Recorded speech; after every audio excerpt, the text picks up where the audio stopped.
So I will consider plasticity as an epistemic paradigm, presenting you with an overview of the multiple plastic terms that have already been theorized. Some authors have argued for a plastic turn in philosophy, others for a plastic turn in biology. There is some debate on a plastic turn in geology, and then also in the arts. Ultimately, however, I will call into question the very idea of a turn, in the sense of a brand new epistemic lens that would come to matter only at a certain time. And I will also do so with reference to plastics, which are the materials of plasticity. So let us start with the plastic turn in philosophy. At present, the most thorough and well-developed philosophy of plasticity is the one outlined by the already mentioned French philosopher Catherine Malabou. In fact, it was Malabou the one who was able to take on the word plasticity and turn it into full-fledged philosophical concept, making plasticity shift from a common term to a conceptual entity. Malabou claims for plasticity to have become the motor scheme of our epoch. Motor schemes are historical paradigms capable of assembling and elaborating different aspects of a culture and creating a certain atmosphere of thinking. They are more than concepts. They mobilize concepts and therefore orientate the way we see and do things. Malabou claims that plasticity is the dominant scheme of our age. I quote, "Plasticity is becoming both the dominant formal motive of interpretation and the most productive exegetical and heuristic tool of our time. First, this is because plasticity is the mode of organization of the real that comes after metaphysics, and that is appearing today in all the different domains of human activity. Then also because we can only access these new organizations or configurations thanks to a tool that conforms to these forms, a tool that accords with them or is adequate to them." End of quote. Our time is full of plastic phenomena that can only be understood through a plastic lens, and this has relevant consequences, I think. A change in the predominant motor scheme is always also a shift away from another one. Malabou sees plasticity as an epochal reaction to deconstruction, epitomized by the philosophy of Jacques Derrida, who was in fact Malabou's doctoral supervisor. To simplify a bit, we can say that plasticity aims to replace Derrida's conception of writing. Derrida looks at all phenomena through the lens of text, language, graph, information, and trace. Writing is his motor scheme. Malabou replaces writing with plasticity and textual science with forms.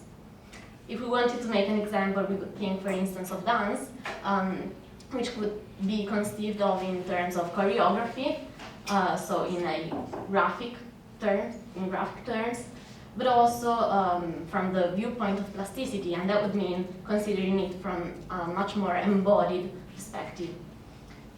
The same applies in the field of life sciences.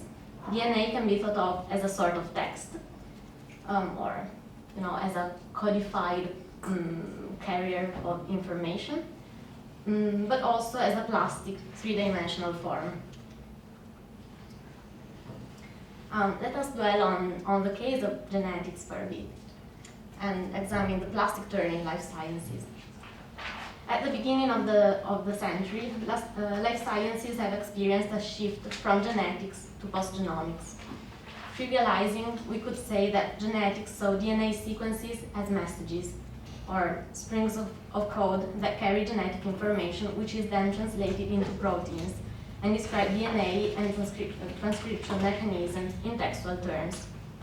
In this framework, DNA information cannot be modified by somatic events. This is the so-called central dogma.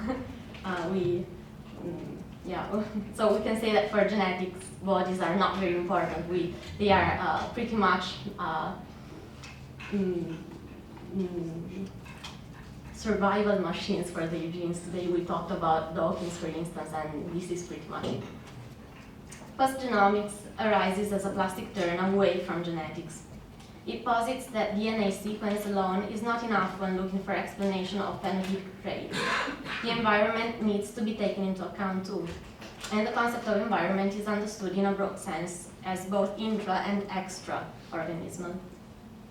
It is also interesting to notice that postgenomics begins at the very climax of the deterministic endeavor of genetics, after the completion of the very ambitious Human Genome Project in 2003. Genetics aimed to embrace all genetic reality according to a model of a text.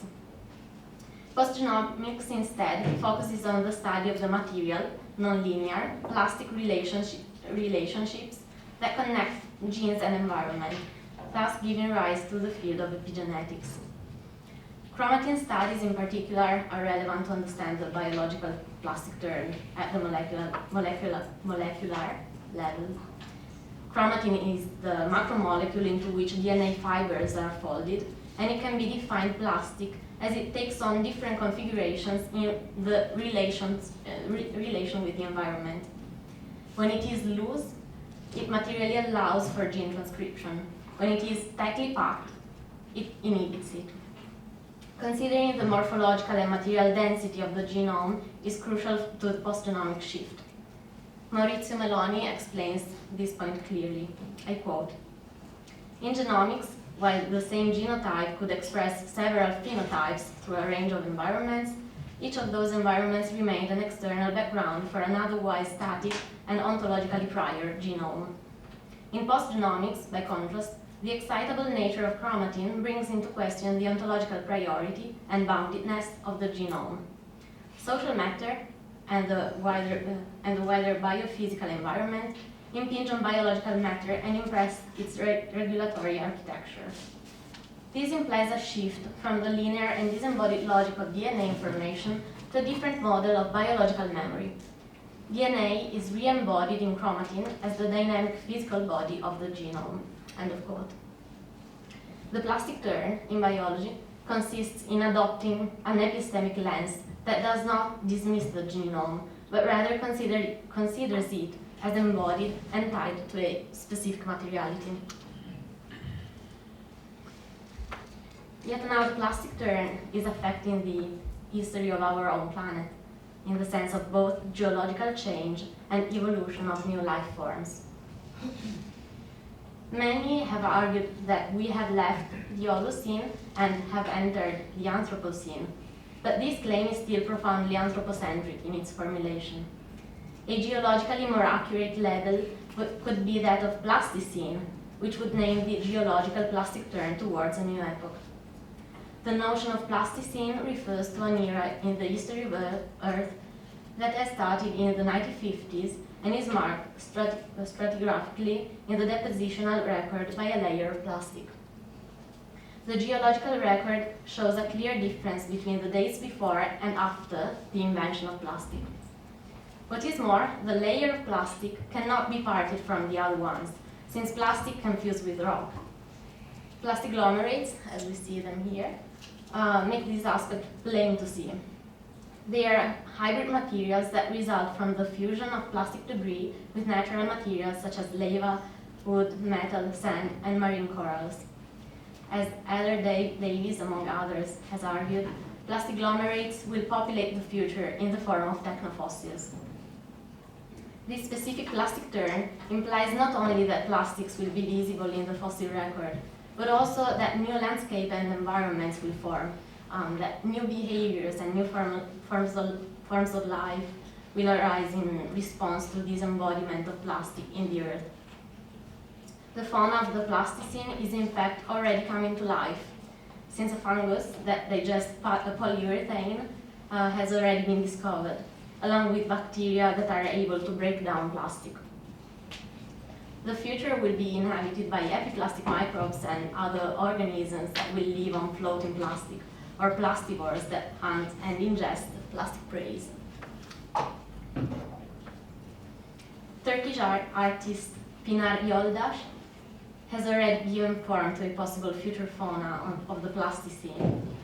In an artistic project of speculative evolution, titled Ecosystems of Excess, she has imagined future posthuman critters interacting with plastic in beneficial ways. Her sculptures, suspended in test tubes, represent organs that could possibly evolve to adapt to the new environment, and could belong to life forms living in the Great Pacific Garbage Patch. These sculptures include a digestive organ for the plastivore, for instance, or a sensory organ for the plastisphere, a petrogestative system for metabolism, and so on and so forth. Yolda's project allows us to turn to the last plastic turn that I would like to mention, which concerns the arts. Here, the main reference is the work by literary scholar Ranjan Ghosh, and the first volume of a trilogy on plastic humanities titled The Plastic Turn. Ghosh traces a genealogy of the impact of plastics as a material on critical theory and literary modernism. On the one hand, he takes plastics into account in order to describe our relationship to sculpture. To literature. I'm doing too much sculpture. Yeah, and he claims, for instance, for correspondences between microplastic distributions and world literary formations that cut across the divide between the local and the global. On the other hand, Ghosh considers plastics in a truly epistemic sense.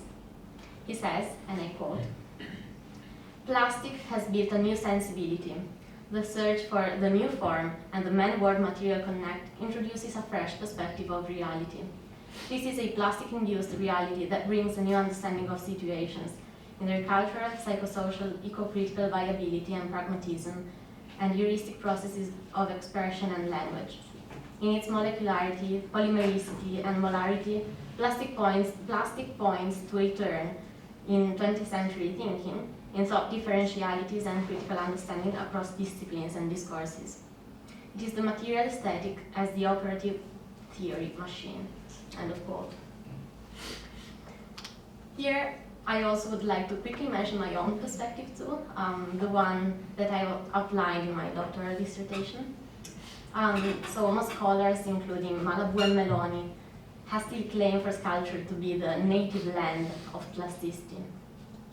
On the contrary, I argue that it is sculpture that originates in plasticity, where plasticity refers to those techniques based on imprint procedures, such as casting and molding. Technically, casts, and most notably plaster casts, precede statues. In this sense, I believe that plasticity precedes sculpture without grounding it. Since the molds and casts that allow for the existence of the statue are either destroyed or lost, plasticity functions as the anarchic origin of sculpture, as its origin that can never be retrieved, anarche, without origin. This theoretical gesture does not work as a proper plastic turn, but rather as a return of plasticity to the plastic art. In fact, this gives me the possibility to address a very last point, the fact that we must be wary of considering all of these plastic turns as brand new perspectives on reality. In most cases, we are in fact dealing with returns. Meloni, for instance, has shown how the plastic turn of genomics was actually to be traced back to previous theoretical and practical frameworks, such as that of the humoral theory. In the introduction to the white paper, you mentioned the possibility of plasticity to be a traveling or nomadic concept, and I definitely agree with this perspective. The concept of plasticity circulates not only among diverse scientific fields, but also across time and space. It has wandered across different temporalities, which shows that it is endowed with an inherent anachronistic character, which makes it impossible to argue for a sudden plastic turn. Plastics, as materials, display the same anachronistic tendency, since they are capable of circulating across the planet, even under the surface. And since these materials come from the deep past and are headed toward the deep future. In this sense, I don't think that there are actual plastic turns. Instead, I believe that plastics and plasticity perform, time and again, a productive return, or multiple productive returns. The return is not a return to a previous identity, it rather comes with transformation. And this very movement is, I believe, very plastic in nature. Thank you.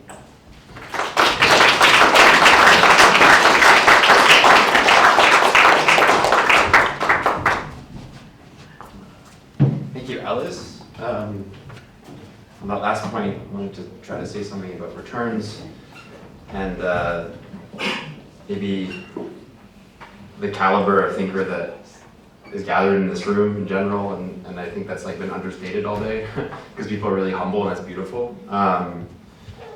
But it's my pleasure to introduce what I think many people would agree is the foremost art theorist of plasticity, which is Dr. Amanda Boetzkes, longtime friend. Somebody who probably wouldn't tell you that she's one of the foremost theorists of plasticity, because she's humble. But I think we're really lucky to have Amanda here as our final speaker. Amanda is the author of Plastic Capitalism, Contemporary Art and the Drive to Waste, which was published 2019 on MIT Press, as well as The Ethics of Earth Art, University of Minnesota Press, 2010, and a forthcoming book called Ecologicity, Vision and the Planetary of Art. Edited books include Art's Realism in the Post-Truth Era, which just came out on Edinburgh University Press, as well as Artworks for Jellyfish and others on Noxious Sector 2022. Another book called Heidegger and the Work of Art History, Routledge 2014. Her research focuses on the relationship between perception and representation, theories of consciousness, and ecology. She's analyzed complex human relationships with the environment through the lens of aesthetics, patterns of human waste, and the global energy economy. And her current project, At the Moraine, considers modes of experiencing the ecologies of the circumpolar north, with a special focus on Inuit nations and territories. At the University of Guelph in Canada, place often termed Canada, Amanda is the Research Leadership Chair and Professor of Contemporary Art History and Theory. And I think this part, this is important, the last point, that as a speaker, Amanda is committed to the care of the people she speaks to and about. As an amateur MMA fighter, she wants to alert us that at times she does not pull punches. These are not irreconcilable ways of being. The floor is yours.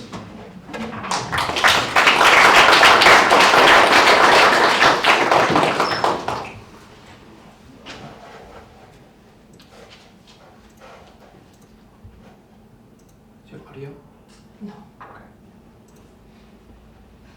This should now work. Thank you.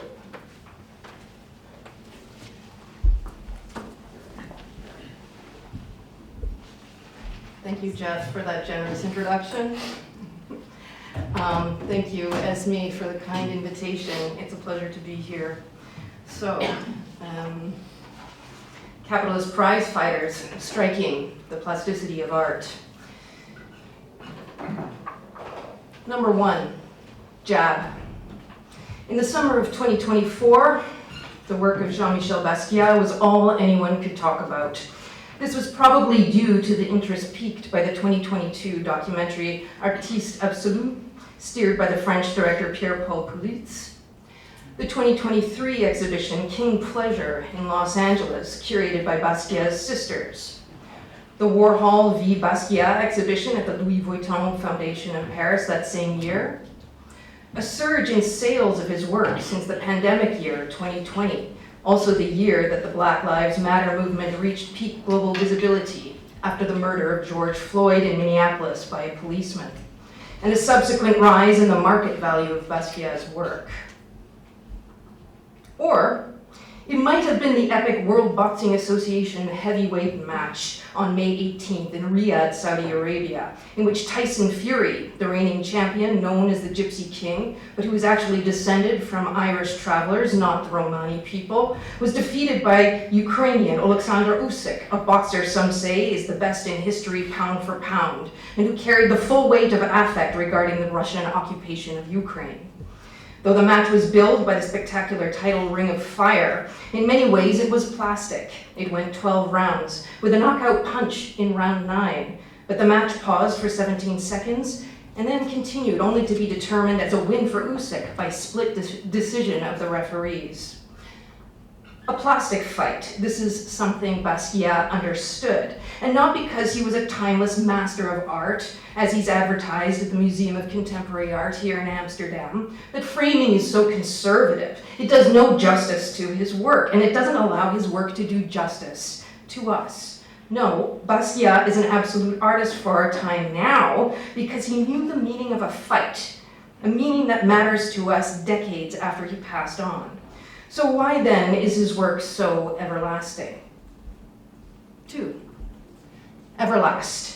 Basquiat fought many battles, and he thought intently about what it means to be a fighter, what it means for an artist to be a fighter, to see the world through the eyes of a fighter. To be a champion, yes, of course. Who doesn't want to imagine that glory? But also to be a loser, to be set up to fight, to win or to lose as a matter of contemporary subjectivity and subjection, as a matter of being marked by an exchange value that discloses an account of one's race and one's place in the world, as a matter of defending one's life against attempts to harvest one's energy, a hangover of slave-era lynchings, which are all too frequently reenacted in acts of police and military brutality that stage the draining of life for everyone to watch. How to reenact an absolute waste of life in such a way as to pay tribute to the glorious fight. 3. Reenacting. An artist can fight discursive violence by reenacting it. Basquiat reenacted the violence on his heroes as a way to remember himself, to count himself among them. As an African-American philosopher, Bell Hooks, argues in her brilliant essay, Remembering Basquiat, one must be attuned to the ways he commemorated people by showing their black bodies roughly sutured to the very semiotic fabric that tore them asunder.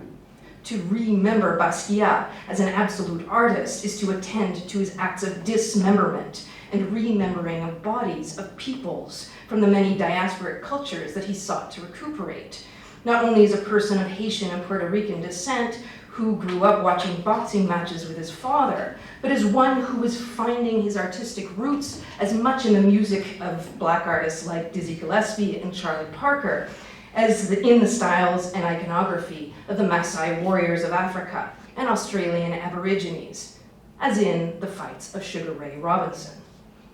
As Hooks suggests, Basquiat's work was in your face, a barrier to the Eurocentric gaze that commodifies, appropriates, and celebrates white Western artistic traditions, precisely because he shows how the black body is torn apart, ravished, made to serve the interests of white masters. Basquiat will not give us a full image, only an incomplete blackness. Even in those renderings of his heroes, in which we see the artist root his glory through their mythic figuration, his kingliness and theirs is somehow always linked to a competition with white men, an inversion of the white master. The desire for sovereignty translates into a conquest for which full dehumanization is the inevitable outcome. Hooks explains, Basquiat journeyed into the heart of whiteness, a savage and brutal territory in which there is no way to know who you will be at journey's end. One thing was for certain, though, this terrain of whiteness, the art world, was a gentleman's club, a site at which he had to register himself through an antithetical play, by reenacting himself in stereotypical imagery. But in doing so, he risked his life. His journey knotted him to his own sacrifice, knotted him with plastic ropes, one might say. 4. Sacrifice. Some starve for their art, others fight for it, painfully and playfully, Basquiat shows us that there is always a price for Black visibility. The future demands an accursed share. Even as he entrenched himself in the art world, made himself a king, discovered the sovereignty of art by coronating his heroes, his tactics yielded a sacrificial underpinning by which representation takes a toll on the bodies of those represented. Those who are visualized in their glory are subjected to consuming eyes. The eyes eat what the bodies of fighters feed them. Bodies that fight for a prize that remains invisible. We see only the fight, not the economy that subtends the exchange. Art is a fight of a particular kind. It is a struggle for meaning across oppositions, a struggle toward consciousness that contends with base matter. As per Hegel, the being of spirit is a bone. But as Achille Mbembe has argued, in a necropolitical dialectic, there is no ataraxia to the bones of those who are committed to death in genocidal warfare, by which he means that the bodies of those who have been sacrificed or sacrificed themselves in a necropolitical situation do not rest. Ataraxia is the bodily and facial attitude of peace that soldiers were meant to assume before they went into battle in ancient Rome. It is an idealized state to achieve before one sacrifices oneself to the fight. But for Mbembe, necropolitical battles produce a bodily excess that refuses such a peace. The means of a necropolitical death infuses the bone of being with a resistance to interment. The bones of those sacrificed do not rest in the ground of the future, but rather haunt that ground. Bodies haunt matter, not as a materialism, but as its plasticity, its capacity to serve as an appearance for its medium of representation. Plasticity is the prize art fights for. 5. Prize fighting. Basquiat knew this, as did George Bellows, a member of the Ashcan School in New York in the early 20th century. The fight that art is made its appearance by way of Jack Johnson, the first Black heavyweight world champion and a favorite prize fighter at Sharkey's Athletic Club. Whereas the French avant-garde looked to brothels and cabarets as sites of modern social exchange, the Ashcan School was transfixed by the matches at Sharkey's, which carried the full weight of social tensions bred by racialized trade unions, segregation laws in the southern US, and the waves of immigration that animated the city. Between their carnal inter-male engagement and the gambling high of placing the bets on the fighters, the matches invited a particular mode of spectatorship, one that was primal in its bloodlust, but also tactical, dissociated from the blows meted out and borne by the athletes. As for Upton Sinclair's novel, The Jungle, prize-fighting clubs acted as arenas of transgressive exchange. Fighters were lauded for their violence by those who were meant to regulate it. Membership secured a blood brotherhood between the politician and the police. The police sold tickets for the fights instead of suppressing them. In Bellows' painting, the spectacle of the fight takes place both inside and along the edges of the boxing ring. His famous rendition of a match featuring Jack Johnson and an unidentified white opponent highlights a visceral play of bodily and social forces as Johnson leans into the struggle, his skin reflecting the electric lights. The white boxer is at the point of collapse. He leans back precariously, his face and chest flaring deep pink with fresh contusions. The enmeshment of the two boxers triggers the racial underpinnings of the match. At the same time, Bellows foregrounds a corporeal melee that overcomes the implicit violence of segregation. Not only is Johnson on the cusp of an unmitigated win, a reference to his victory against former heavyweight champion Tommy Burns the year before, his rendering also evokes Johnson's unquestionable command of the sport. The crowd is a collection of mask-like expressions: awe, suspense, dismay. Many leer, some with lips lined in blood red. Those with their backs to the viewer have long, bright pink ears that echo the colors of the white boxer's wounds, as though to suggest that they have acutely heard every strike against his skin. The spectacle, Bellows suggests, is as much screened in the faces of the observers as in the bodies of the prize fighters. Their expressions suggest that the spectators have also been taken up as the subjects and the objects of the exchange. But why is it that these spectators have been rendered as bull in the financial sense, as investors who are optimistic in the increasing value of their stock? Who's the fighting bull here? 6, bullfighting. As the cultural theorist Iacobone points out, boxers were often associated with bulls, partly because gloves were made from bull hide, but also because they would wield them like horns, exerting them as though to gore the opponent in series of left-right strikes. Like the bull, boxers are sacrificial figures, serving as icons of the community, but also surrogates of it, offered up for consumption. The French philosopher René Girard reflected that a boxing match signaled the gamble of life at the heart of the economy, where the winner lives and the loser symbolically dies, while the spectators are symbolically inoculated against the violence as they consume the spectacle. In other words, the fight absorbs and exudes a surrounding energy that consolidates the members of the club, affirming their vitality as they feast on the sacrifice of the prize fighter. We might call this process of charging vision solar deliquescence. 7, solar deliquescence. The term comes from Georges Bataille in The Story of the Eye, published in 1928.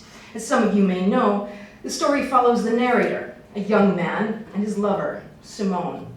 The narrative explores the limits, or perhaps limitlessness, of the lovers' erotic pursuits by threading their sex acts with acts of torture, murder, suicide, and alongside excrement and dead body parts, human and animal. Simone becomes a horror vacui figure who is driven to insert spheres into her vagina and whose fetish extends to eggs, bull's testicles, and ultimately the right eye of a priest that she seduces and murders as the narrator watches and the reader reads. Solar deliquescence activates a key moment in chapter 10, the death of a celebrated toreador. Bataille surrounds the scene in the blazing light of the sun. Its heat and turbidity transfix the event in the narrator's imagination. Its subtle processual movement animates the characters who absorb it, are liquefied by it, and subsequently melt back into the surrounding embrace. The sun pulsates through the bodies, organs, and eyes that comprise the scaffolding of the story, including ours. Vision is mediated by its own exchange with the sun, the absorption and precipitation of its illumination. It strikes and reverses perceptual expectations with impossible precision. 8, spinning back fist. The radiance of the sun makes the death of the toreador a vision as such, tied to the earthly soil, to a geographic point and a precise date, May 7th, 1922, in the story. But it also, and I quote, sucks the characters into an unreality. It is what gives them their fiction, a narration in time and space by which the transgressive exchange of energies can take place. The death of the toreador is not just any exchange then. It is one in which there is a reversal of expectations, sacrifice where there should be victory, discharge instead of accumulation, blood where there should be an orgasm, a wound where there should be an eye, a dangling eye where there should be a bull's horn, vividness where there should be obscurity, pleasure where there should be horror, horror in witnessing pleasure. This is Bataille, after all. He aggressively collects a philosophical debt from the reader's expectation of gratification, both aesthetic and sexual. But to what end? On whose behalf does he collect this debt, and to whom can it be paid? Light, heat, and atmosphere are all geared toward the deliquescence of the big sun, an ecology by which we witness the liquid overflow of its economic movement in the story, from one figure and configuration to the next, into the eyes of the narrator and then our own. Economy is so plastic, it's hard to recognize when it is a blow coming your way, especially if you are the one that's throwing it, by virtue of the way you are looking and not seeing, seeing but not understanding, understanding but not taking action but without understanding why, a feint in one direction and a strike in the other. 9, feint. It's difficult to discern whether or not Tyson Fury actually lost his championship match to Alexander Usyk. Even if he was knocked out in round 9, he fell back into the ropes mere moments before the end of the round, instigating the ref to start a 10-second count and a total pause of roughly 17 seconds before he sprang back to complete the final 3 rounds. Only moments after the end of the fight, he said, with surprising lucidity considering how punch-drunk he seemed to be minutes before, that the refs had given Usek the win because his country is at war. Anyway, even when he agreed to the fight, he'd already written in a clause into the contract that if he demanded a rematch, Usek would have to accept. So since the match was a giveaway, he demanded the rematch. Fury's loss was not total. In fact, he seemed to anticipate it. Does this ruin the fight? Or the finality of the strikes that Usek so brilliantly executed time and again? Perhaps it suggests that the fight is being put to work in the service of the spectacle. The spectacle must continue to be fed. But if so, are fighters capable of seizing the means of their own production?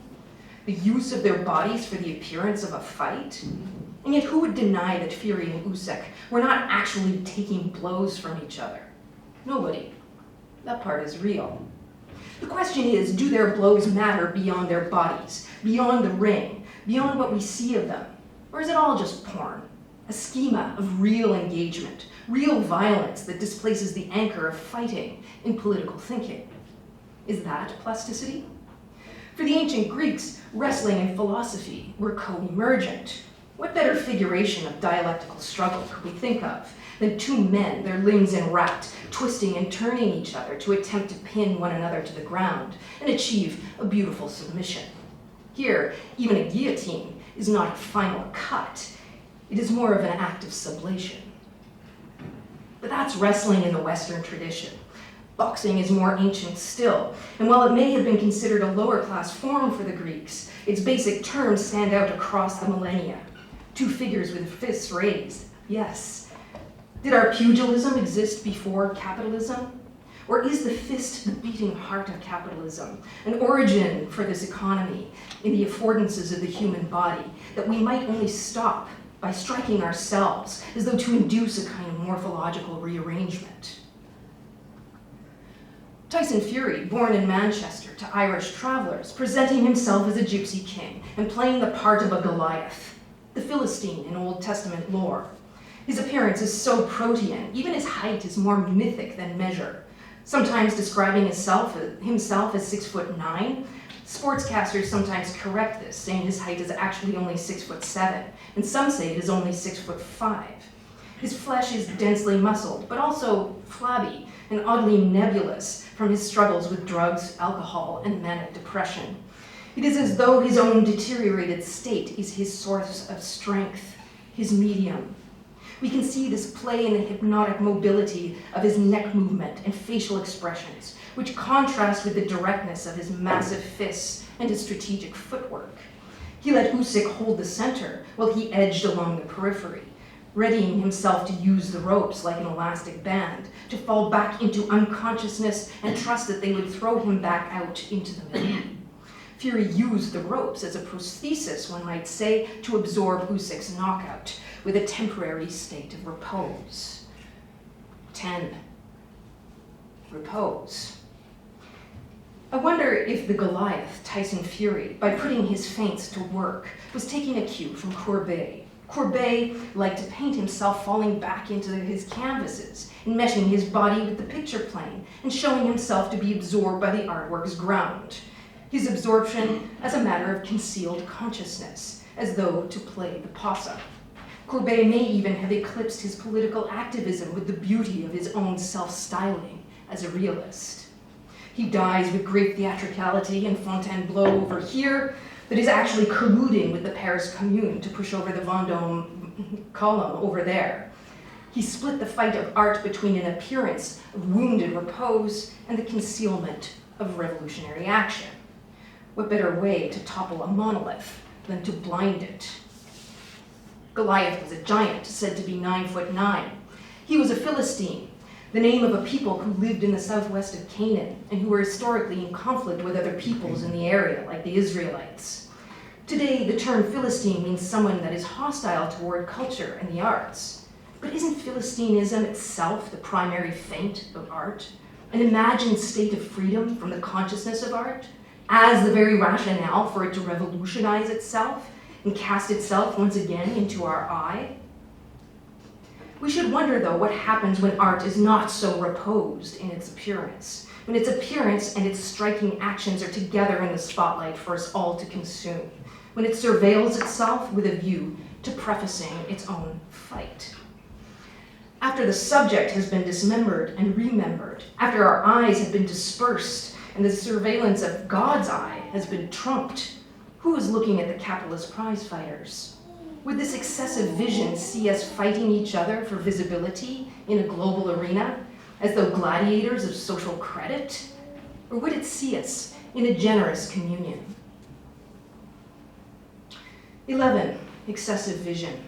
It seems to me that nobody is really keeping an eye on us. But if they were, what kind of eye would that be? Surely it would be one that is bidirectional, one that has the stamina to take a series of blows and strike out against them from within its totalizing orb, like a gloved fist in the spotlight.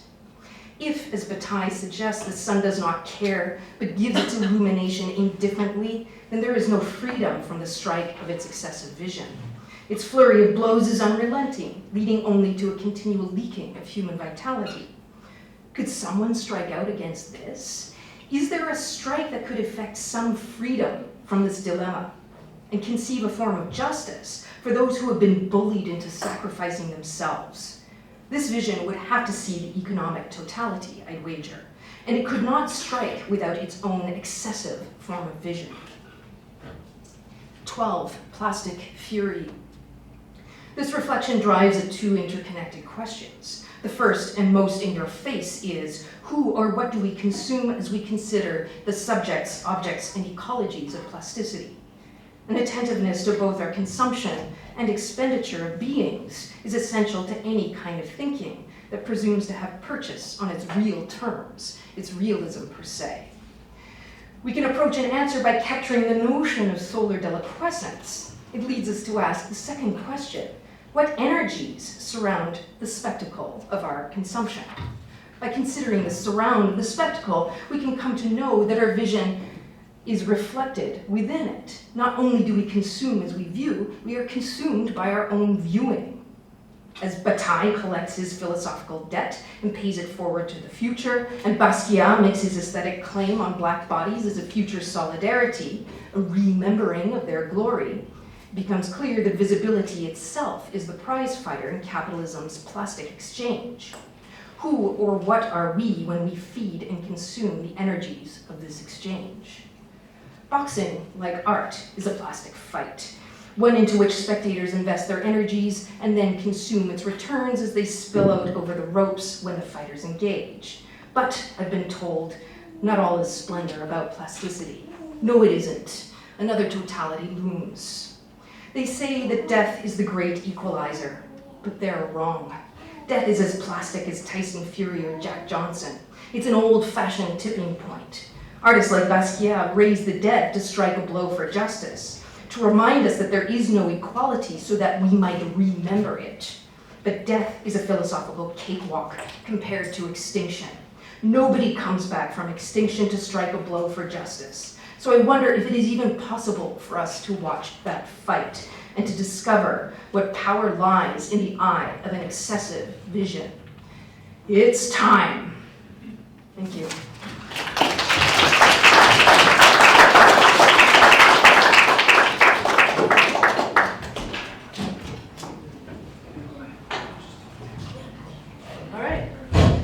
Thank you, and thanks both of you. If you want to come back and get up for this push-bowling part of our day today. So thank you, both of you, for two really exciting and very interesting presentations, and for, of course, all of you for being here, participating. It's time for, of course, the Q&A, the discussion part, and I was also thinking that, at the end of the day, now is also a good time to sort of see where we're at, see what discussions we have, and we have a little more time, I think, than usual also, so we're really hoping to bring things together and lead us into the the rest of the time? Okay, so who has a question? So pass the mic back to you so you can ask. Thank you both for these presentations. My question is more for, not really for Amanda, but maybe a reflection on this day also.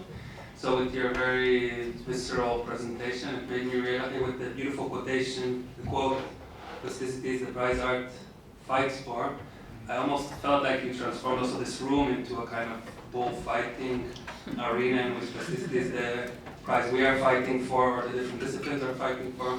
And I realized you probably had some thoughts about this when you arranged the prize of the clay thing in the back. And so, and it also relates to the white paper that you sent around, because my feeling there was also that there was this kind of rich accumulation of references to plasticity, but there were also contestations, so it wasn't really leading necessarily to a better understanding, but it was almost like a kind of boxing match, which is an exciting way to look at the academic getting together. I never saw it like that.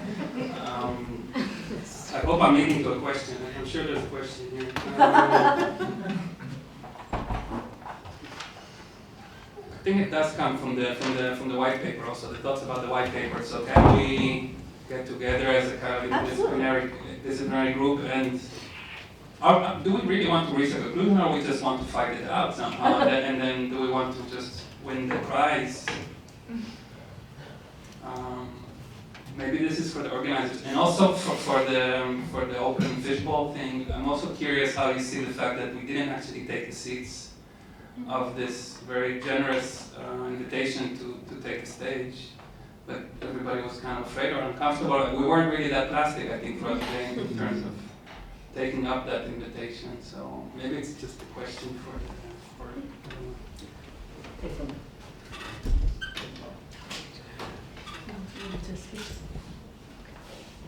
I want to keep the discussion going, but I will say that I was thinking about MMA as a model for interdisciplinarity.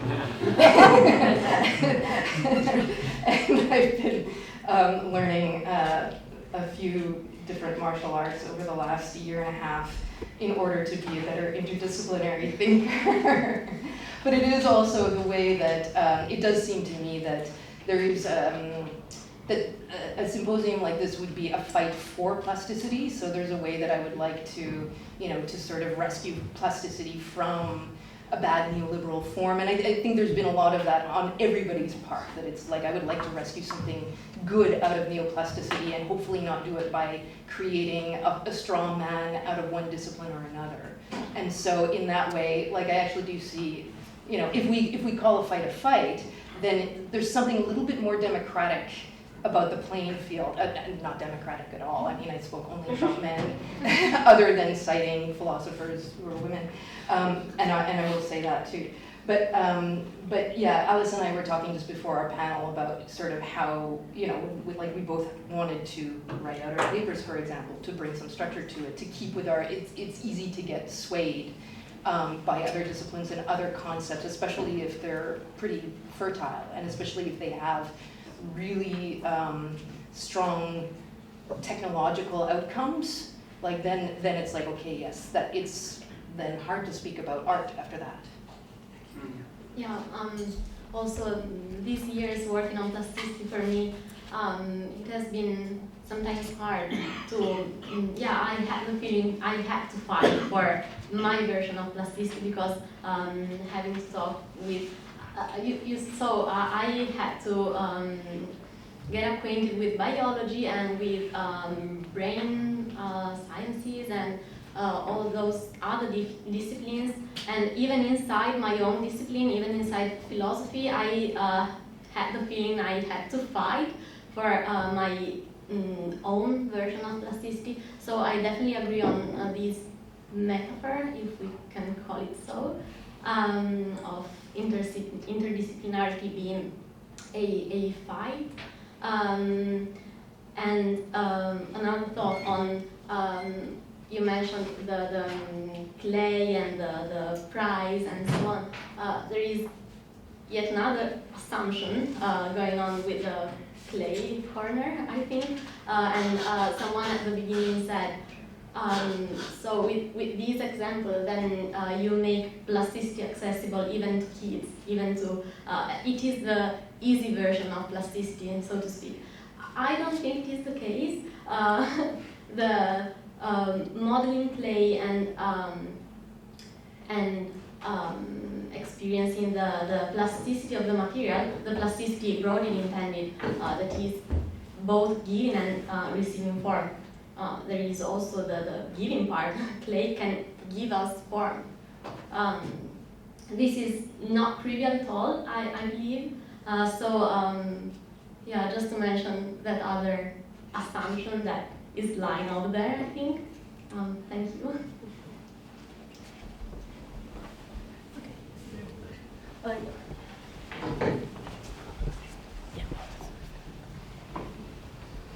It's not exactly a question. It's more like something that, in fact, I would like to ask you.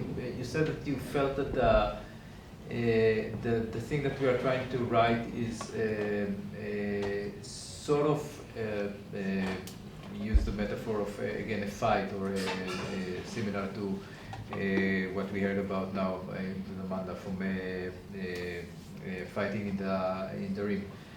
And I really would like to know why did you feel that? Because if you felt that, then that means that we failed our mission, because our mission was exactly the opposite. We have to understand that what we send is just a draft of the beginning of something, so it's not even the whole thing.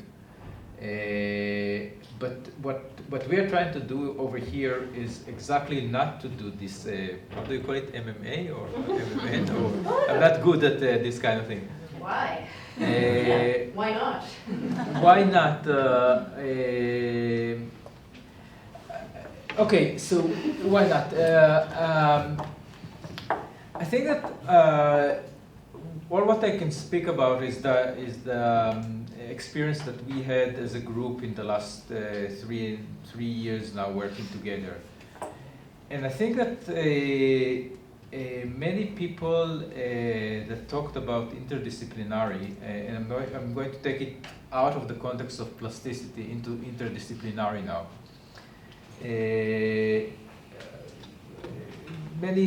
There is a lot of discussion about interdisciplinary in education and all kind of thing like that. I'm sure that Katel can talk about it more than me. But people says that at the beginning there is a phase of that people don't really know how to talk with each other, and because they don't know the language and they have to learn terms, and they have to learn the way that other people use language. And later on, slowly you come up to some kind of common ground together. And my experience from the group, and correct me if I'm wrong, other people in the group, but my experience with the group is that we had, of course, I mean, we are human beings, we didn't make it necessarily always lovey-dovey thing between us, but I never felt that we are fighting each other. I never felt that we are fighting each other in the sense that one discipline is trying to take over another discipline. So again, I'm directing the question to you, because if that is what come out of what we send, then it's a failure.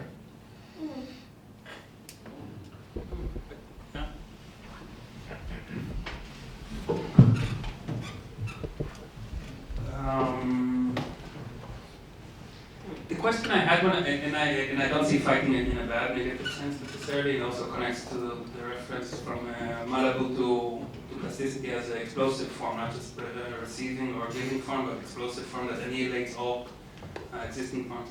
But when I read the paper, I thought, wow, we have so many brilliant scholars looking at plasticity, and then we have on the other side Malibu looking at plasticity. And I'm like, is this like an AI version, or is this an AI thing working on the concept of plasticity?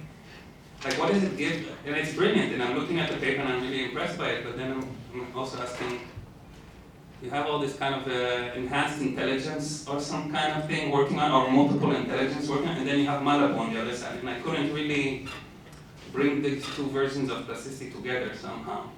And I tend to align with Malibu's version of plasticity, and that's one person.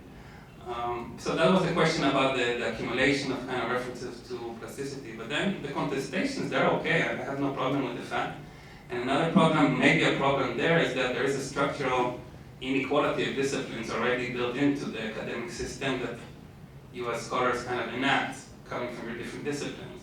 So it's not that you are intentionally fighting against each other, but there is a fight already between the disciplines, and you are just embodying that fight somehow, I think, as well. So, can you explain what you mean by alignment with Malibu perspective on plasticity?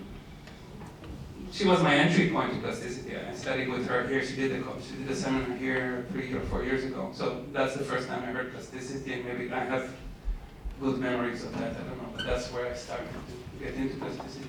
But what do you mean? What's the position here? Just for those who It's are... interesting to look how one scholar versus like many. There's a kind of many, one versus many kind of thing that I like. It's a kind of underdog kind of, and maybe with the boxing or the MMA also has this kind of. But this is interesting because Sorry. Malibu take from all the people that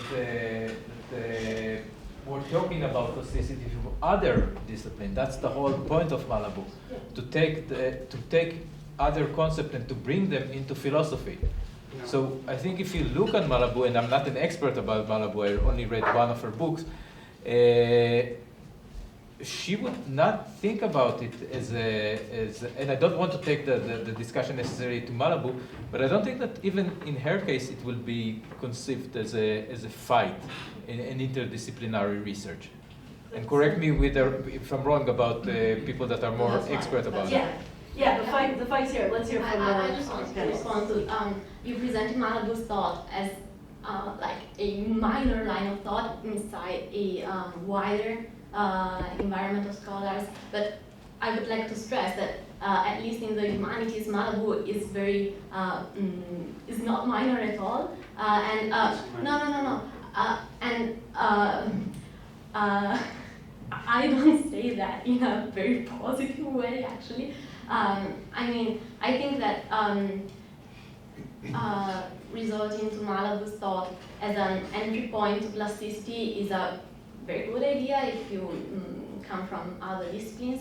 But then also I think that there are many shortcomings in her thought, and they should be discussed and criticized, and the humanities are not doing that so much as far as I see. Like I keep seeing people who are very enthusiastic of her account. So just to keep in mind that, because otherwise it would seem that the discourse of one versus many was a little bit misleading in my opinion in that sense. Yeah, I think I would like to say that the one thing about a fight, and like the way I've sort of, I don't want to say that a fight, if things descended into fighting, it would be a failure. I wouldn't say that. But then again, when I'm talking about fighting, I'm talking about something fairly formal.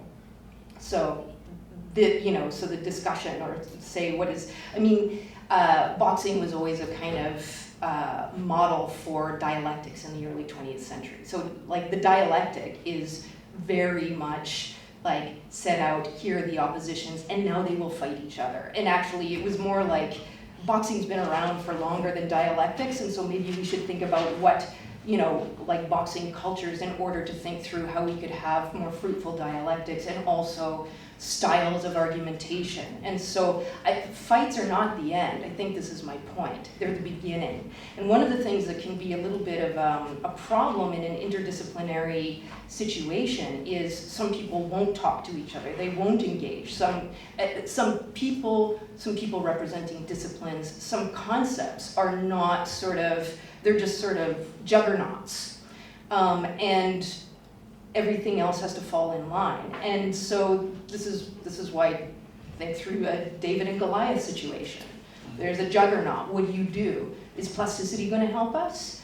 I don't know, but boxing might, or the history of fighting might. So here are just sort of ways of thinking, like, okay, not I wouldn't write off fighting because it involves issues of injury, woundedness, because there's some kind of symbolic death involved.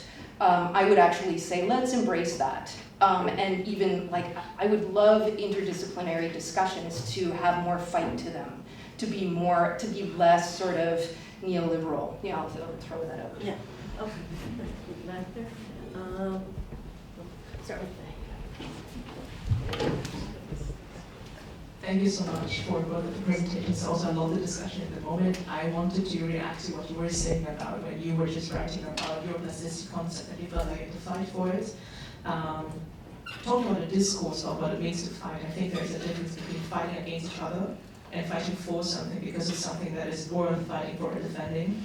And I think if you dive more into the semantic of this particular term, you also dive more into the historicity and history behind why you're doing this. And I know that in this room you also love talking about privilege, and I think that it is a privilege to say, I don't want to see the fight. Yeah, of course you don't want to because you hate conflict. Of course, we all hate conflict. But I think that there is a value in endorsing the conflict and being intimate with each other, even if there's a lot of emotionality involved. So in that sense, I think it's very brave of anyone who steps out to say, I am fighting for discourse. I make myself vulnerable, I make myself seen, but this is me and this is what I think about it. Thank you. Yeah. Oh, yeah. It's a very interesting concept, fight. One of the problems, I think, is that a view of life, at least in the Western world, entrenched itself. And it did so at the exclusion of any contradictory idea. That exclusion was vicious. I mean, really vicious. It destroyed people's careers. It removed funding. Now, the interesting thing is that now people are reaching out to each other who hold a differing view from that tragic narrative, not necessarily because they want to replace it. This is why I think we don't get in the ring and use boxing gloves, as it were, because we're not interested in imposing yet another dogma. We have the answer, and this is the answer, and then we're going to stand in this corner, and you're going to stand in that, and the bell will ring, and we'll come out fighting. Although sometimes it does do that, because you can identify protagonists on the one side who are not in the least bit interdisciplinary. They have no sensitivities to others. I mean, what they say sometimes, the protagonists, when they're questioned about, say, for example, the concept of selfishness. How can a gene be selfish? They say things like, I'm not interested in philosophy, I'm only interested in the truth. And they dig in with what they regard as truth. Most people think they dig in with scientific credibility. They do, most people do. They think that the evidential basis is there. I don't want to repeat the talk that I gave earlier, but actually when you examine it, it really is not there. They erected a set of pillars, if you like, pillars of wisdom about how things work in biology. And each of those pillars was not tested, literally not tested. A barrier to the germline, for example, not tested. No evidence for it. It just had to be the case, otherwise you'd have to accept that what happened in one generation could influence what happened in another generation, transgenerationally, and that cannot happen. You cannot have acquired characteristics. People used to mock that in school, talking about pre-ring antics. Schoolboys and girls were made to laugh at people who suggested that there was a possibility of acquired characteristics in one generation being. I mean, now one can have a sensible discussion with people about it, but for 80 years to 100 years we couldn't. So it is a bit like, it has been a bit. And you know, just not long ago, in 2016, a large body, a reasonably large body of very eminent scientists tried to stop a meeting to discuss alternative ideas to the gene-centered modern synthesis view. You see, they didn't want to get in the boxing ring, if it was a boxing ring, but not only that, they didn't even want to get into a nice casual discussion about it.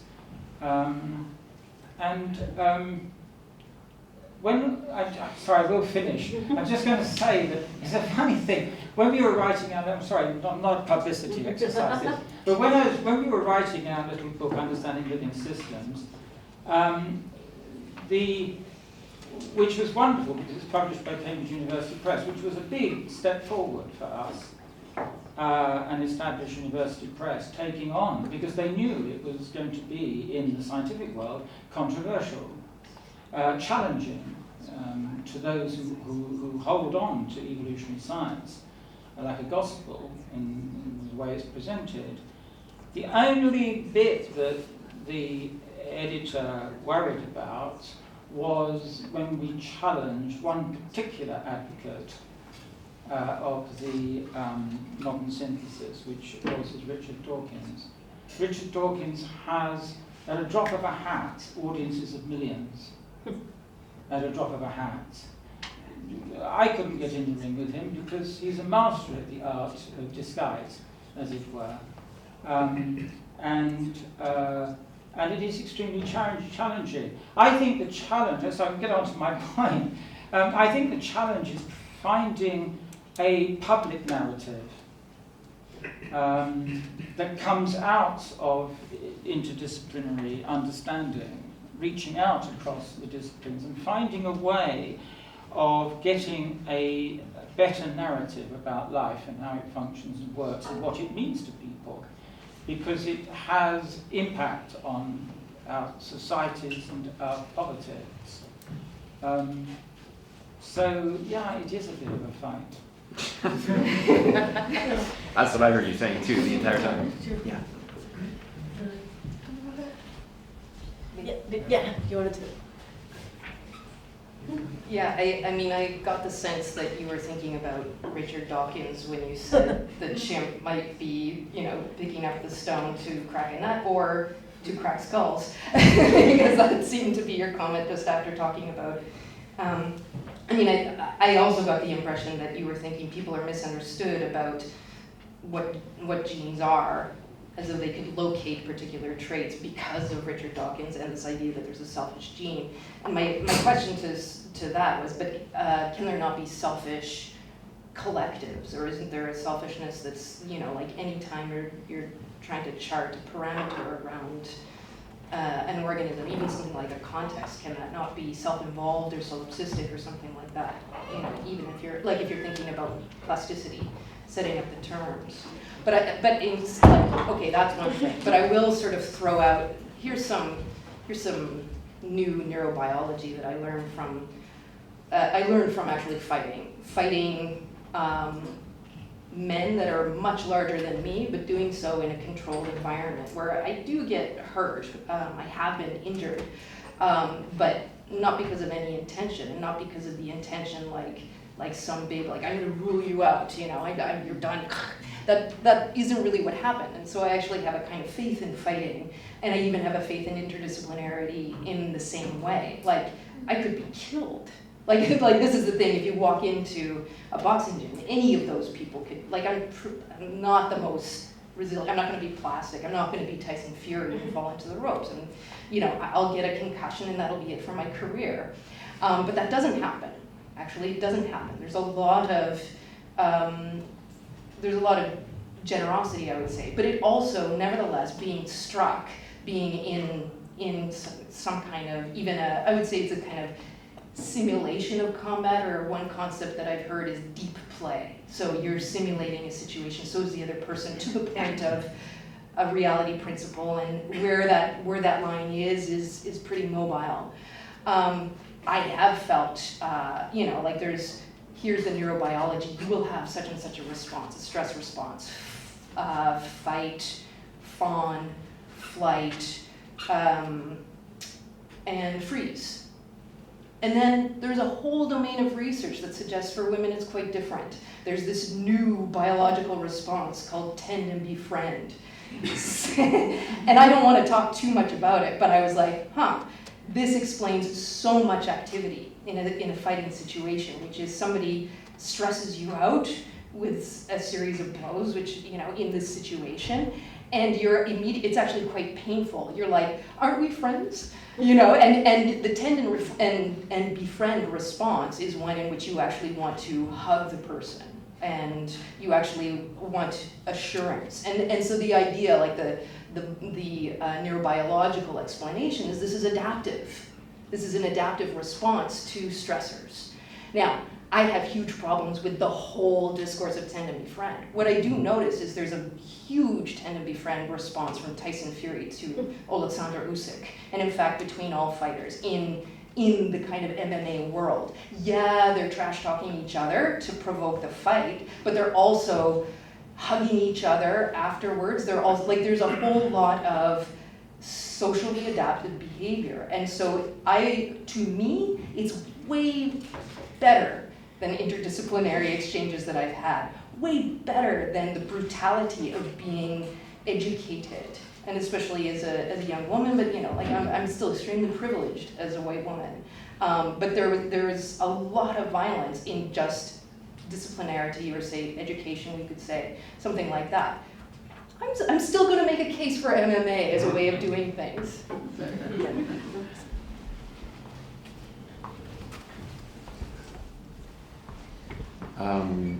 I have so much to say, so I'll just say one or two things. I guess I'll start with a clear question for Alice, and it gets back to maybe the way that Malibu is being spoken about in this room, like an opportunity to maybe clarify a little bit. I wonder if you could distinguish for us between the heuristic and the exegetical.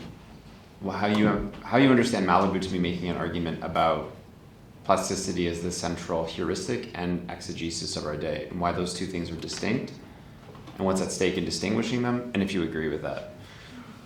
Which is maybe another way of asking a question about what, and maybe this is certainly for everybody in the room who uses plasticity as a description of a phenomena. What is that concept resolving for you? In other words, why that one and not another one? Is it resolving an epistemological dilemma, a problem, a confusion?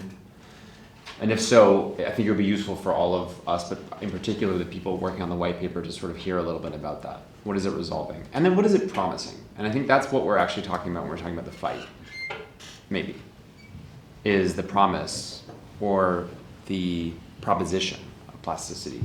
And I think Malibu's talking about both. That's why maybe it's a bit confusing. The epigenetic turn for Malibu is a proposition. It's an epistemological and political proposition about life, not simply a description of an empirical phenomena that serves as an alibi for certain kinds of ideas about the world, but is also like an alibi to propose ways of being as itself empirical, right? The other thing I want to say is the specter of genocide and extinction. I think I appreciate that it's hanging in the room, because it is anyways, and maybe that's another way of saying that we're in that fight whether or not we imagine ourselves to be fighting or not. And I take that to be part of your point, is we can understand our disciplinary dispositions to be combative or otherwise.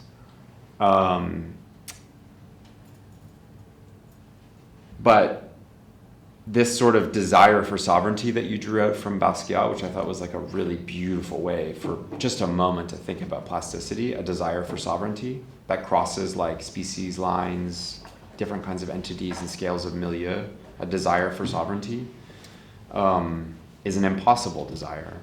And that's why it's worth fighting for, right? So I'll just let that hang there. But Alice, yeah, that's a question for you about resolution and proposition.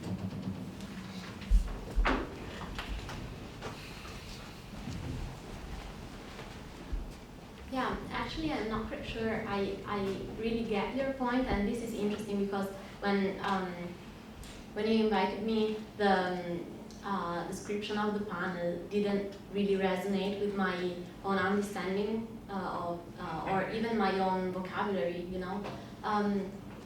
So this shows that really it is, there are differences even inside, I don't know, the humanities, I'd say. But can I just clarify? Oh, sorry, I'm just referring to the quotation you provided. Yeah. The distinction between heuristics and exegesis.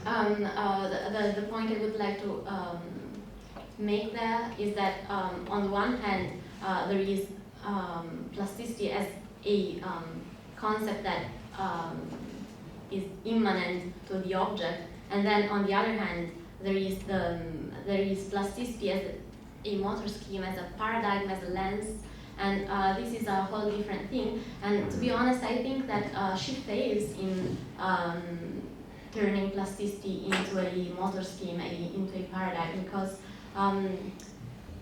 then plasticity would be, it would embrace everything, you know? It would come to concern all aspects of reality, whereas in fact, what she does is to focus exclusively on the human subject, or a human phenomena, and this is an operation that she never actually discusses. It is kind of taken for granted. It is an assumption, and so that when she says that plasticity is itself plastic, and there is a lot of literature on this, what she does not see is that, in my opinion, is that this is not the case because her own plasticity is not plastic in this very comprehensive way, because it leaves out so much, which is everything that is not human. And so this is the distinction that I think is at stake, even though, yeah, that is interesting to notice that there are still differences in the way of phrasing, you know, similar concepts. So, yeah, that would be my answer. I don't know whether you are satisfied with it, or that's beside the point. Which is not great. Yeah, great. That's a really rich answer. Or you had anything else in mind? Yeah. I guess maybe if you want, like, just help us explain in Malibu's work and others, like, what's the difference between exegesis and a heuristic? Like, I actually think that's a really interesting distinction to make with regards to plasticity. I think we often are talking about plasticity as a heuristic, right? It's like a homology that a pattern you can see across lots of different kinds of systems, and it's like sufficiently explains certain kinds of phenomena. But like the concept itself, because it's a traveling nomadic concept, because in other words, it's very difficult, unless I'm wrong, and please tell me, because it's difficult to identify it as a property of matter. It's a property of a phenomena, and it's like really interesting to sort of locate it. Therefore, it leans towards a heuristic, a paradigm of some sort that you sort of point to examples to verify its truth value. Yeah, and I wouldn't even say it is a property or even phenomena, but rather a behavior or a relation, and I think that those terms comply very much with this idea of a heuristic tool or, you know, working hypothesis and the like. Thank you. Oh, there was another question. Yeah, I'll pass it on. And pass it back.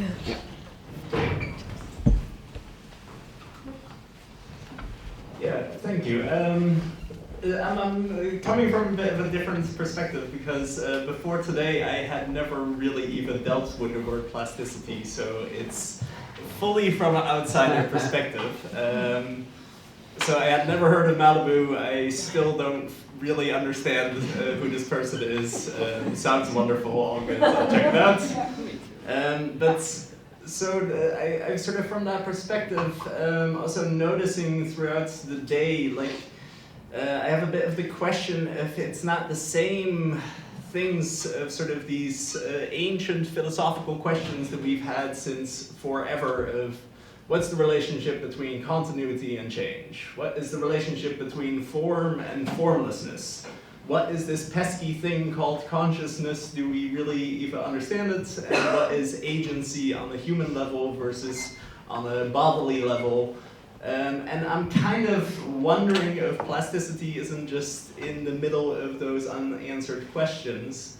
I still don't fully get how to approach plasticity, and then especially when you add the time level in, where my understanding of time is I do not understand it. The present tense is this weird thing that we talk about, but is both between what was and what will be. It's that weird transition point.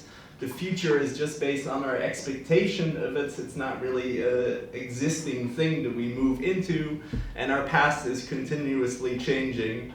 And also in the last presentation, or the presentations before, if you're looking at constitutional tradition, how do those change over time? The question of the educational system, and even the whole history of the unification of time from the 1900s until the 20th century. So with that sort of in mind, I'm very curious how you look at plasticity, and especially with the question of time underneath it. Thank you.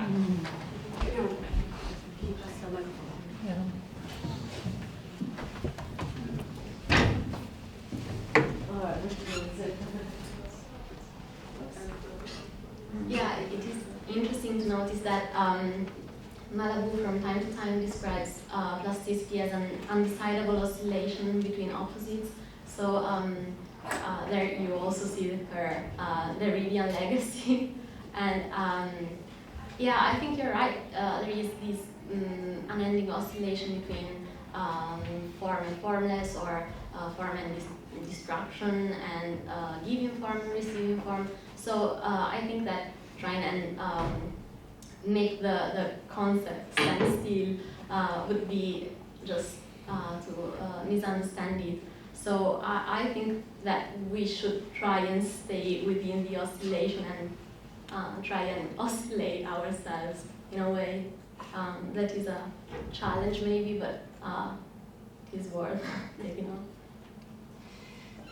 I think it's good to ask what plasticity is today, and not just as a kind of transhistorical question. And to me, what's important about Malabou is, I mean, sometimes this happens. It's like you critique a concept, but then you're associated with that concept forever. And to me, in Malabou's, one of her brain books, she's like, plasticity, the brain is plastic, but we do not know it. And she's always moving. So I can't think, after Malabou, I can't think of plasticity without trauma. I can't think of the brain as plastic and neuroplasticity without Alzheimer's.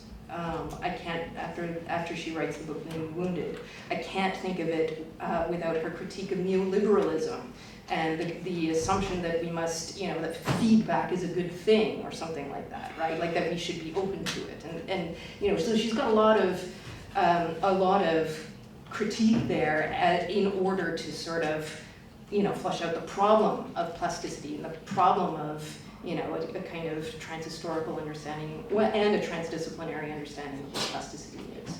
So I mean, that's something that's pretty important to me. When I think about what maybe hasn't been, what tries to get into the room, in those terms, but I think is difficult to bring into the room because of plasticity, are things like climate change traumas, or she's pretty committed to, and I think I am too, what is the unthought that is going to accompany plasticity, right? And so, I mean, this is why, yes, there are these specters, genocide and extinction, but it's also very difficult, and this, I would say, is the problem of the parameters of a fight.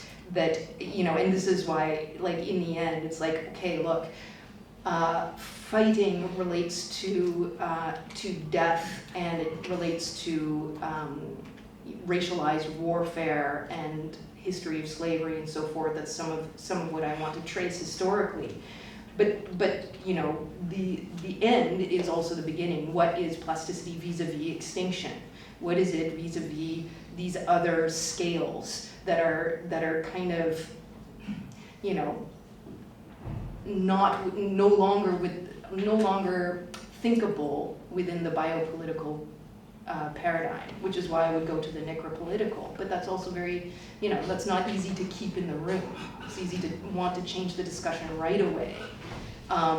Really, it's sugar-coated if I'm talking about it by way of art.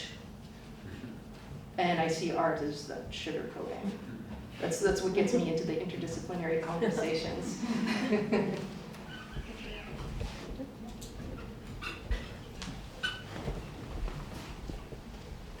I was touched by your stories about the fight, and as transformation is my business, you can imagine that as the movement from the caterpillar to the butterfly, and in one way and another, at least symbolic, or from the point of view of the arts, that also is a fight. And working in the in-between zone of that fight, there I find my work and my drive to be present here today.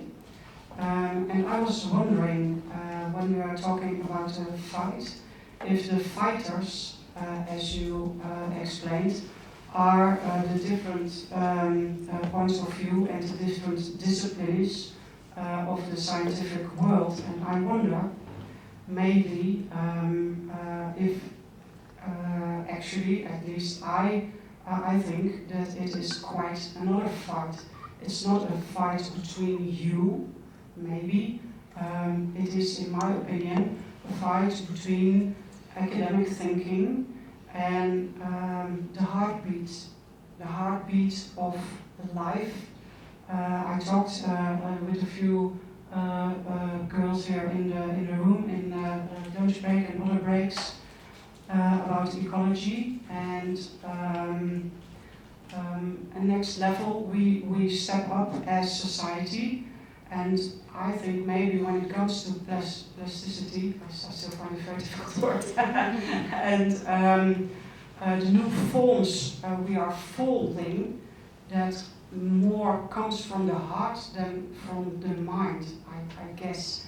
And it makes quite another battle, in my opinion, a battle between mind, scientific world, and the heart, the will of the living creatures to live. And that folding, that molding, I think that's the fight that's going on, at least in my work. Could you please react to that?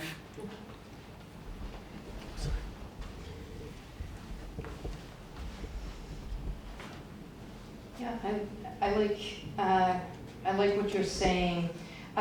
Sometimes I think that academics get a bad rap, as though they are so separate, as though they aren't fighting a lot of fights. I mean, I think that if they're too involved between themselves, if there isn't some kind of sense of public responsibility, or, and I mean, it's not just responsibility, like planetary responsibility, then there's a problem. And so, but those are complicated fights. There's, like I would say, in research cultures, you know, my colleague in integrative biology would complain that, they're constantly trying to put him out of his career as he tries to make an archive of the entire animal genome. And the reason, the rationale is, well, what are you going to do with that because of the history of eugenics? And so, but at the same time, he would justify it in terms of like, well, what about extinction though? We should have this archive. And neither, like in some ways, that's still not a responsible enough, like producing the knowledge, even that archive to me doesn't respond enough to the mass extinctions that I would like to think about philosophically. In some ways I'm like, look, there's real work to be done here philosophically too. This is why we have interdisciplinarity and so on. There are scientists who fight for sure. And then there's just like, I'm not going to, in some ways it can be a bit of a constraint when institutions say, okay, but your research has to have this particular public responsibility, but they're not philosophical enough about what that means. So I think in terms of, I actually, because now, even I took a cognitive turn. I read the Malibu and the Plasticity and stuff like that. I actually don't separate my cognition from my heart so much. And I would say the older I get, the more I know there's a beating heart behind my thoughts. This is why I go to MMA. It gets my blood going, and I enjoy it. Another couple of comments. Yeah, there is no one else. It will sort of bind both of your talks, which I have to say when I listen to you too, and also Jeff. Every time I think, if only I could articulate my ideas as well. It was really nice to listen. The concept of plasticity being a nomadic, traveling, and anachronistic concept, that sort of struck me thinking what exactly it means. I'm again going to go a bit academic here. I always try to understand concepts by splitting them into pieces a bit to see what actually they mean. Are we referring here to the interdisciplinarity of it, that the same concept is used in different contexts and by different disciplines to describe these different events? Or are we talking about the fact that it is not defining a very solid, tangible object or concept, that it can be used for many different events?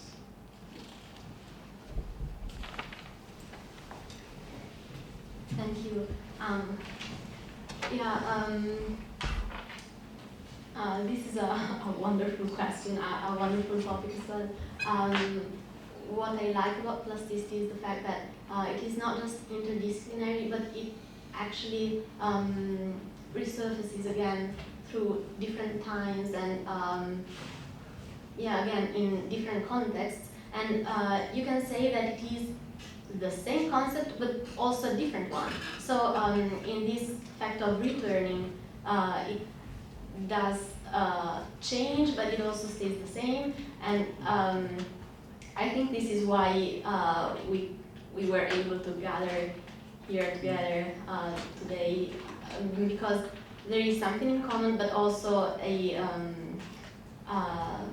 something new from in each context.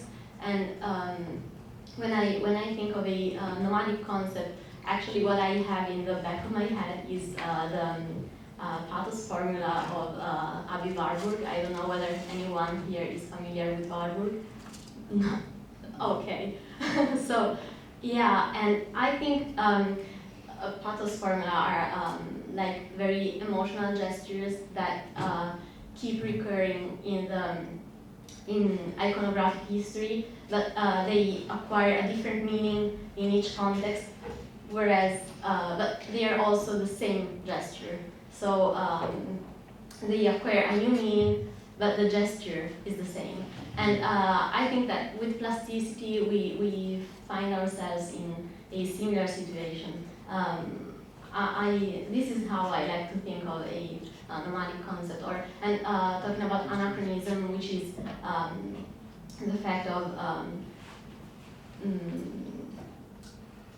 resurfacing in time, in different moments of time, in a non-linear way, so that there is no continuity, there is no linear evolution, but rather a disjointed time, you know? I think that this is very powerful with plasticity. It is not always the case, not all concepts are like this, and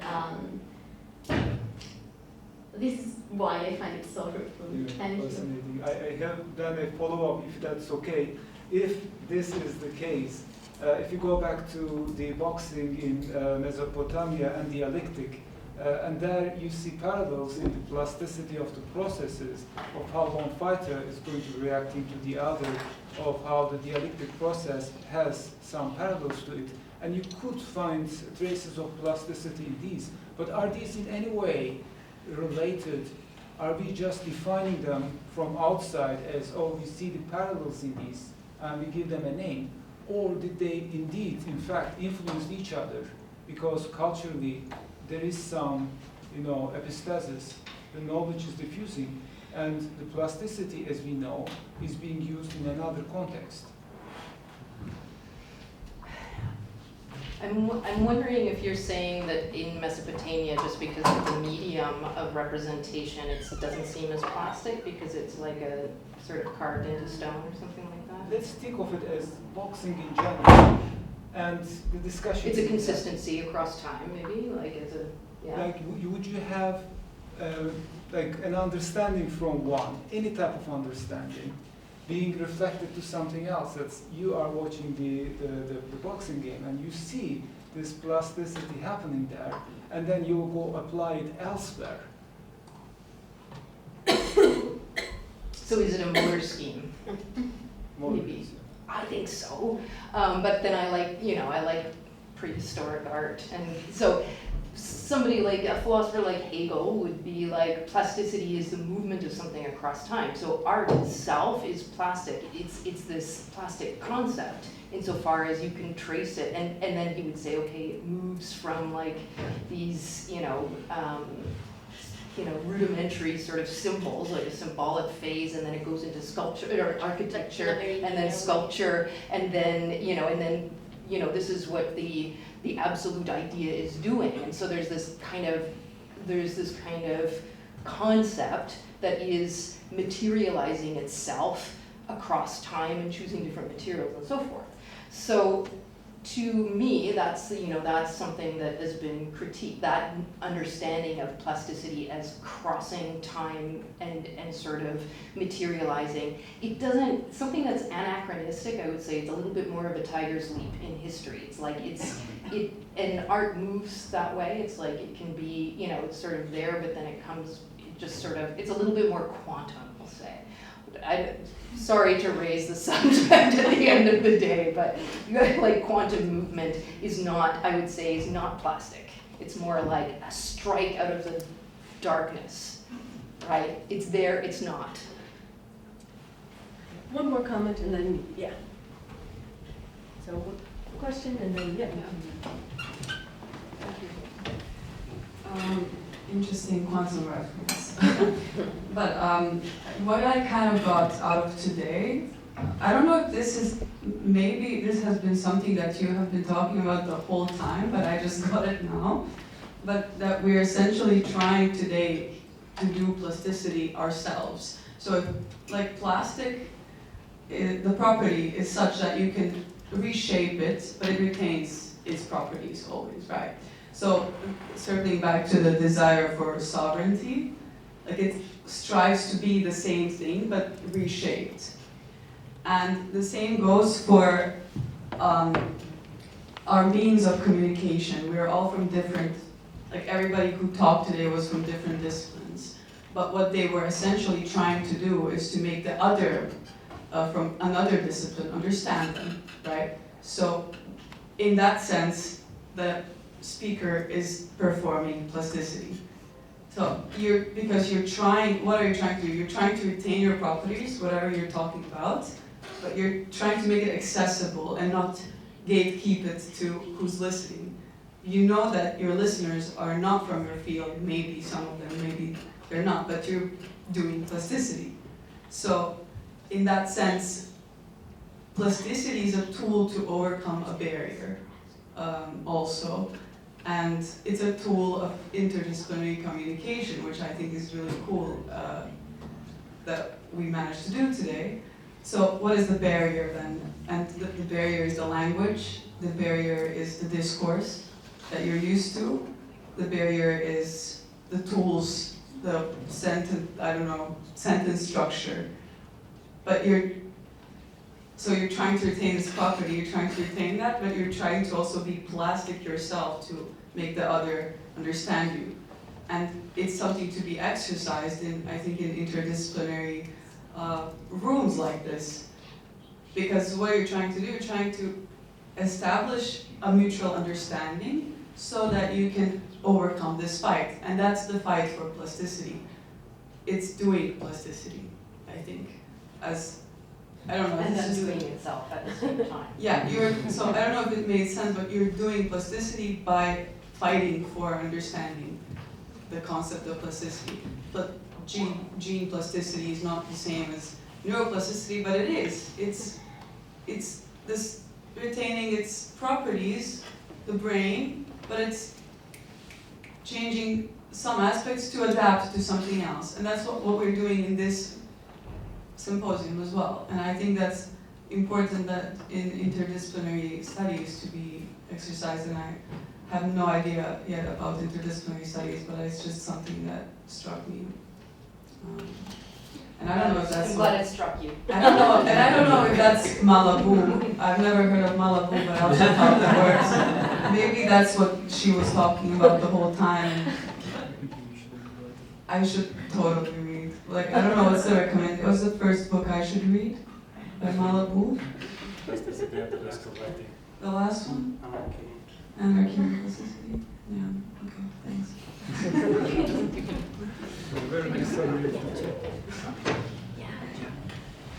Okay, so we have like 10 minutes left before we're supposed to leave this room and go downstairs and have some refreshments. And we're already starting to turn to kind of closing thoughts or summary thoughts, which I appreciate. And I just want to like give some space to that because I think there's probably like a lot of different kinds of channels of concerns here. Also, we might be tired, but I do think it's important to maybe take a step back and give our panelists a moment to breathe. Though, of course, you're encouraged and welcome to participate in this conversation. But yeah, let's formally close this panel.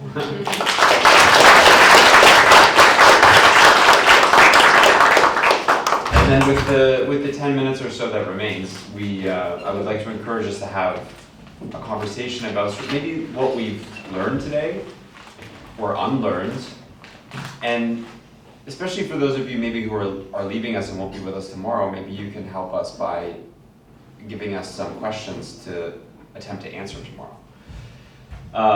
We also have to save about 2 minutes for the competition.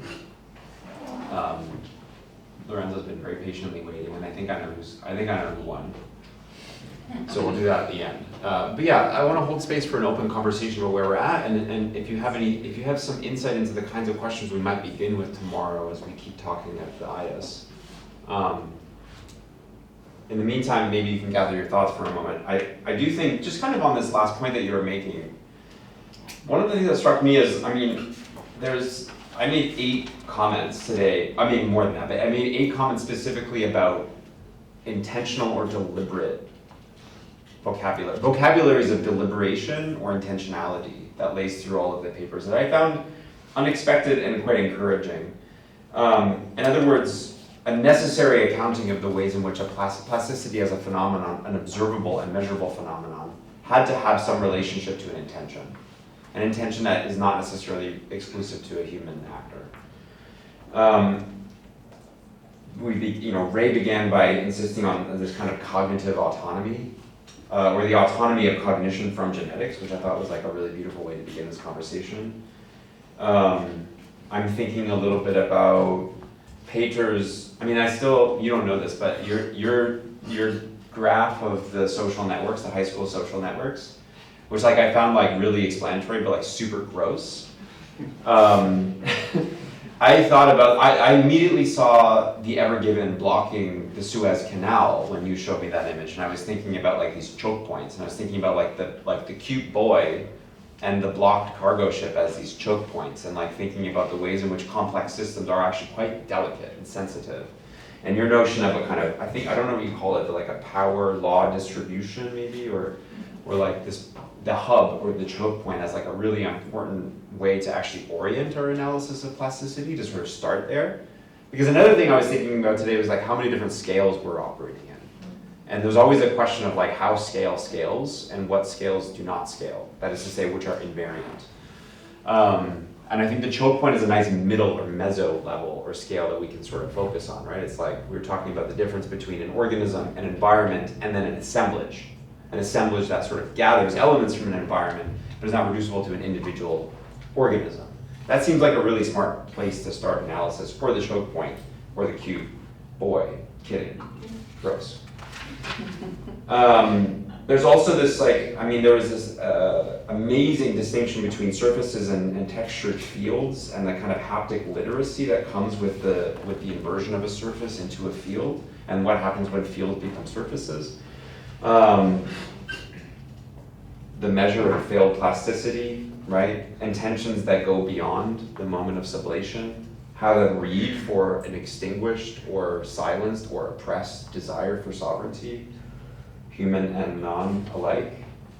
These are some of the things I'm gathering just as I'm thinking about like what I've learned today and kind of the vocabularies that I'm gonna leave thinking about. But I think it'd be really helpful to the organizers if you could help us build out that lexicon at minimum as we go into tomorrow. Jeff, can I step in? Please. So I will. Lest I talk more about keyboards. No, so I don't want to continue what Jeff was doing and continue the discussion. I want more to say that there will be a place tomorrow at the beginning of the day that is supposed to be devoted for this kind of reflections. So we will begin tomorrow by trying to understand what have we done today and where are we going to the next. It is related to, because you asked me to talk about it, so I mentioned it. So it is related to the two other projects that we have in mind to continue this, this discussion. I already mentioned them, which is a book that is going to be published, hopefully, by the Amsterdam University Press. So we are now in discussion with them, and we would like to create a collaboration. I don't know if in the form of a fight or MMA or anything like that, but in the form of a, what? Don't be scared. I don't know, maybe it's like, what is his name, Eric von, the one that they make a movie on him. Oh, the Iron Claw? There is a new movie about, he was one of the Westerner in the 80s. Yeah. I saw it on the plane on the way over. Von something, yeah. For anybody that grew up in the 80s, you probably know what I'm talking about. But really to form a sort of collaboration between the people over here that will end up with something that maybe is a traditional academic stuff, like a book or a publication in a journal, but we would still like to do it together, and we would like to involve all of you, also the people over here and other people that were before and other people that we were in contact in this kind of thing, and to facilitate this kind of collaboration. So what I'm trying to say is that anybody that goes today, please keep in contact with us and see how can you continue to contribute. And anybody that comes tomorrow, after the nice refreshment that we are going to have, and maybe I don't know what will happen after that during the night, please come back tomorrow with a reflection about what happened today, and with a reflection about where would you like this thing to go to. Yeah, so we have about 5 minutes. I should remind you as well that after the refreshments, there is going to be a buffet dinner downstairs. So I imagine many people are hungry and thirsty. But closing thoughts, summary ideas, propositions or accusations. Can you pass this back?